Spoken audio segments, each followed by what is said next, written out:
não existe maior honra do que a gente cumprir o que a gente fala, né?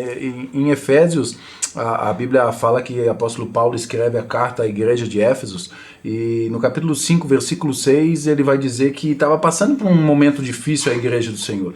E o apóstolo Paulo diz a eles assim: não se deixe enganar por palavras vazias. E é isso que o Senhor chama muito a nossa atenção nesses dias que estamos vivendo, né, apóstolo?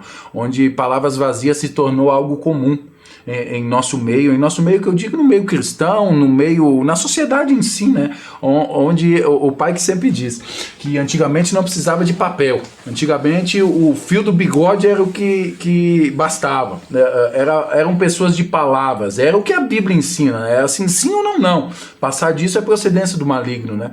Então o que mais nós temos visto nesses dias são palavras vazias, eu queria que o senhor explicasse um pouquinho esse texto para que o ouvinte pudesse captar o que o Senhor quer com essa mensagem. Nós entendemos, né, Fábio, palavras vazias.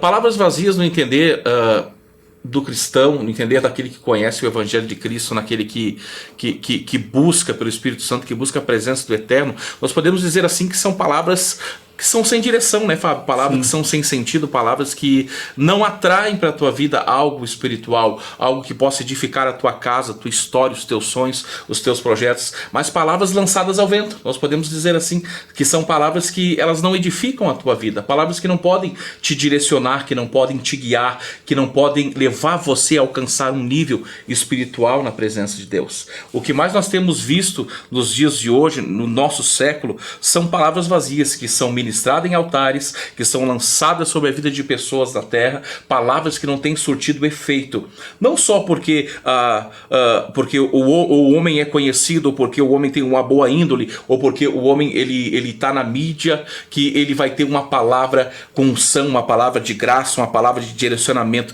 para a tua vida, não, porque para um homem ter uma palavra de direcionamento, para um homem ter uma palavra de conhecimento, uma palavra para estar ativando e direcionando a vida de alguém, ele precisa estar honrando a Deus acima de todas as coisas e sendo direcionado pelo Espírito. Ou seja, não há melhor maneira de honrar a Deus que uma palavra acompanhada de uma atitude. Justamente. Uma palavra vazia é aquela que é solita. Ela não é acompanhada com a atitude de quem está lançando a palavra. Isso mesmo. Nós poderíamos dizer assim, existem muitas palavras vazias. Em todos os livros da terra existem palavras vazias. Se nós pegar na Bíblia Sagrada uma palavra isolada, ela se torna uma palavra vazia. Sim.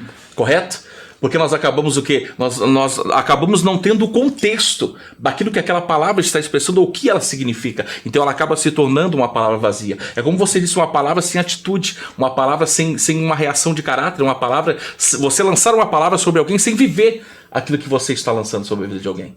Então isso é muito interessante, isso é muito importante. Deve ser por isso que o apóstolo Paulo diz que a letra mata, né? Isso mesmo, mata. Que é Cristo que vivifica, né? Porque a letra, nesse sentido, vai acabar matando a si mesmo e matando quem está recebendo a palavra também, né, apóstolo? Verdade, querido. E muitos pregadores de muitos antepassados, de muitos séculos atrás, alguns morreram espiritualmente por causa da letra.